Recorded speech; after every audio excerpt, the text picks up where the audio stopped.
Hi friends, let's start with the third part of our accounting principles, which are conventions. Conventions are customs. Conventions are traditions which we follow while preparing our accounts. I give you just two examples, but you are not aware of these points, which you will come to know little later. For example, when we pass journal entries in the journal, we write rent account debited to cash account. How this entry came, I'll let you know afterward. But writing this too, this is a convention, this is a custom which is being followed by us. When we prepare a ledger accounts, rent account, cash account, salaries account, and in account, we write to on this very side and buy on the right side, on the credit side. Writing to and buy in the ledger accounts, it's a custom, it's a tradition, it's a convention. Because Britishers ruled us for so many years, the custom which they were following, we are following the same custom, same tradition, same convention. In the American author books, you will not find the word to or buy. You will find here rent account debit, cash account credit, to and buy. This is the contribution of the Britishers to us, and we are following this custom, we are following this tradition. The first convention is disclosure. Disclosure convention is that when companies prepare their annual reports, every company prepares its annual report for its stakeholders. And in the annual report of the company, before the balance sheet is prepared, before the profit and loss account is prepared and is presented for the information of the stakeholders, they do write accounting policies. Under this heading, they disclose, they share the information which is relevant for the reader of these financial statements. For reading profit and loss account, for reading balance sheet, these accounting policy will help us. For example, which method of depreciation they have followed, they will specify. How the stock is valued, they will specify. How the goodwill is calculated, which method of goodwill is used for calculating the goodwill, they will specify. Some companies may report 4 accounting policies, 5, 10, 8, depends, it differs. But every company tries to specify the accounting policies. This is disclosure. They disclose so that the reader of the financial statement, who is reading the financial statement, may come to know that which method of depreciation is used. He or she may come to know how the stock is valued, how the goodwill is valued. So this disclosure need to be done, and every company as a convention, they are doing it in their annual reports for the information of the stakeholders. And we had discussed earlier also that showing accounting policy, showing contingent liabilities in the form of footnote, that is again disclosure. We disclose this to the stakeholders that how much contingent liability is there. So this is a disclosure that we share the relevant information to all the stakeholders, to all the users of financial statements, so that they could read the financial statements properly. Materiality. Material means here large in value. Large in value. And opposite meaning of that is trivial. Trivial means small. Material is large, trivial is small. While preparing our accounts, the accounting principles or the conventions suggest us that while recording the particular transaction, we have to consider the value of the item. On the basis of its value, we assign the weightage, where to record, where to show it, whether to show it as an expense or to show it as an asset. To show it as an asset, that depends on the value. If it is material, if it is larger in value, it may be shown as an asset. If it is smaller in value, trivial in value, it may be shown as an expense. When we purchase a pen for ₹10, this is smaller in value. Pen is not treated as an asset. This is treated as an expense of stationery. So we do record as a stationery expense, not as an asset. But if I purchase a diamond studded pen, where diamond studded pen for ₹3 lakh, this is larger in value, this is material in value. This will not be shown as expense, this will be shown as an asset. Keeping in view the value of the item, we give the weightage. This is a pen, this is a pen. This is not stationery, this will be treated as an asset. And this is smaller in value, this will be treated as expense. So materiality is also considered while preparing our books of accounts. Prudence. Prudence means wisdom. Prudence. Earlier it was known as conservatism also. And wisdom is not to exaggerate the things, not to show the items on the higher side. I give you the example. For example, if there is a stock of goods, we know its cost, we know its market value. Market value is 50,000.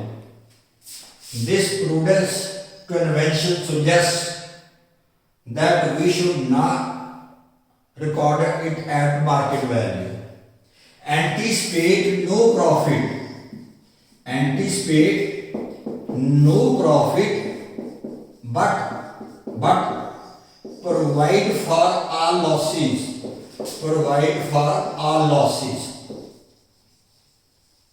This is anticipation of profit. The goods costing ₹40,000 will be sold. Will be. Those are not yet sold. Will be sold in future for ₹50,000, and we are going to earn profit of 10,000. This is anticipation of profit. While this convention says that we should not anticipate the profit. Hence, the stock will be recorded at cost, not at market value. But at the same time, the prudence convention suggests, but provide for all losses. Provide for all losses. That we must consider if we are suffering a loss. The market value of our stock is 30,000, cost is 40,000. We are going to suffer loss of ₹10,000. This loss must be recorded in the books of accounts. This is our prudence. This is conservatism. Lower side, whichever is lower, at that very value will record the stock. So stock is valued at cost or market price, whichever is lower. If it is 40 or 50,000, we'll record it at 40,000. If it is 40,000 and 30,000, this is market value, this is cost. In the first case, we'll record the stock at cost. In the second case, we'll record the stock at 30,000, whichever is lower. Conservatism, lower side, no exaggeration of the profit, but we will be providing for the losses. When I say here market value, let me be very clear about it. Then what do we mean by market value? This is estimated net realizable value. This is estimated net realizable value. Net realizable value means selling price or the market price in future minus selling expenses if any. Suppose this item will be sold for rupees 45,000 and expenses likely to be incurred for selling that product will be 2,000. So 42,000 will be called as net realizable value. The sale price minus selling expenses likely to be incurred for selling that product is called as net realizable value. So here market price here we means net realizable value.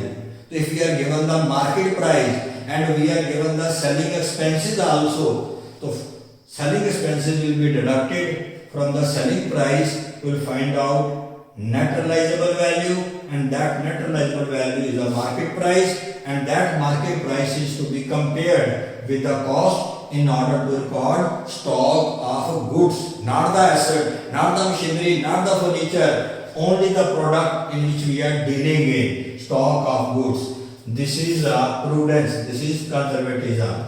And our last convention is objectivity.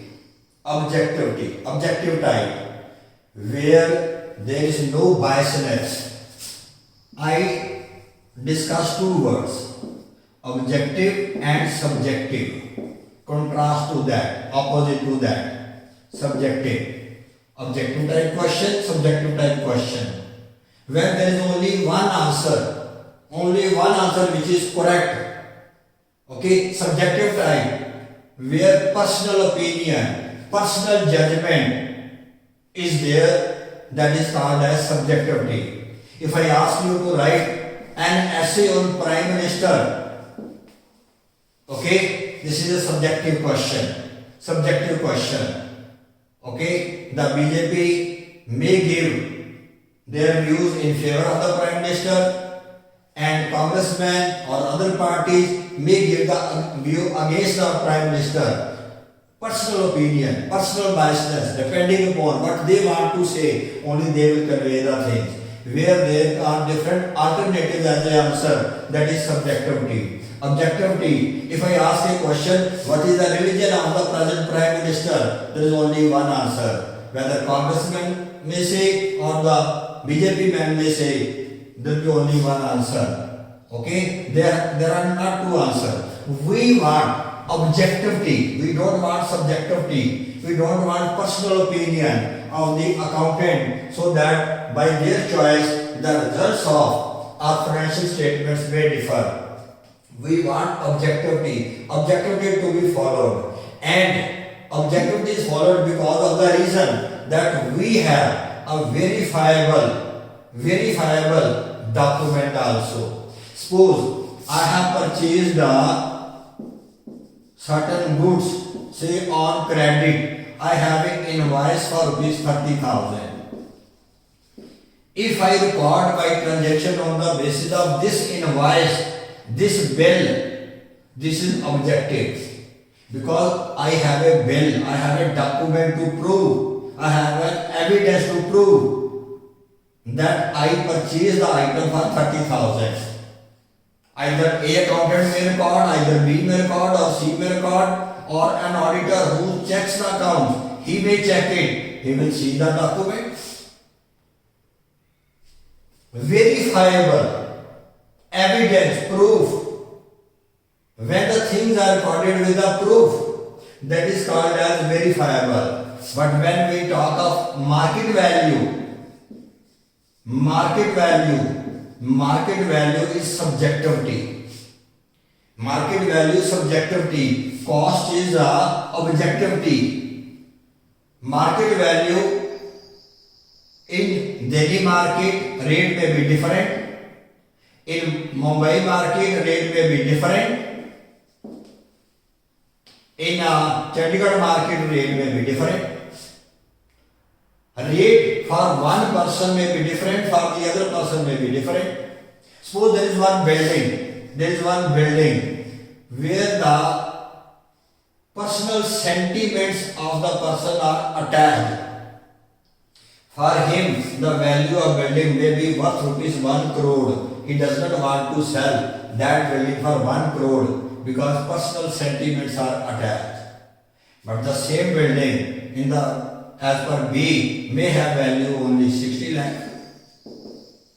So, market value is a personal opinion, personal judgment, biasness, where one can use one's discretion to record the particular item. So we will prefer objectivity. We will follow this convention of objectivity, not subjectivity, not where the personal opinion is there. Thank you very much.